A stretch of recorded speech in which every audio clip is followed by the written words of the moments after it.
జగన్ కుటుంబాన్ని విచ్ఛిన్నం చేయాలనుకున్నాడు, అదే ఇంట్లో తిరిగి తీసుకొచ్చింది. This is Newton's third law.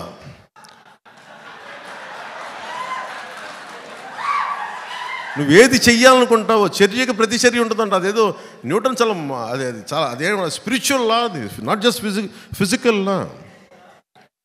నువ్వు ఏది చెయ్యాలనుకుంటావో అదే నీకు తిరిగి వస్తుంది. నువ్వు నేర్పిన విద్య నీరజాక్ష అంట.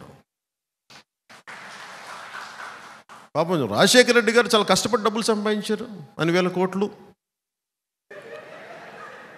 వేల కోట్లు సంపాదించి పాపం ఇద్దరు బిడ్డలకి సమానంగా ఇస్తే ఆ సంపాదన ఇవ్వలేదు చెల్లికి. చాలా బాధ కలిగించే అంశం ఇది. పాపం సాక్షి పేపర్లో వాళ్ళకి రావాల్సిన వాటా ఉంది, ఇవ్వలేదు. భారతీయ సిమెంట్స్లో ఇవ్వాలి వాటాలు, ఇవ్వలేదు. పాపం ఆవిడ ఈ రోజున పడుతున్నాయి. ఎంత నిజం బాధ వేసింది. పాపం మరి ఇవ్వాలి కదా, సొంత చెల్లికి ఇవ్వాలి, ఇవ్వడం. సొంత చెల్లికి ఆస్తి ఇవ్వనోడు మనకి ఎలా వాటాలు పంచుతాడబ్బా? మీరు ఆలోచించండి. ఆయన ఎంత మంచాడు అనుకుంటా. వాళ్ళ అన్న తమ్ముళ్ళకి, అక్క చెల్లెలకి లేదా భార్యలకి చెప్పాల్సిన అవసరం ఉంది.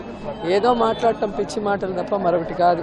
ఈరోజు రాజశేఖర రెడ్డి బిడ్డగా రాజశేఖర రెడ్డి గారు జగనన్నకి, షర్మిలమ్మకి పేరు ప్రఖ్యాతులతో పాటు ఆస్తులు అన్నీ కూడా పనిచేశారు. ఇంకేం కావాలి?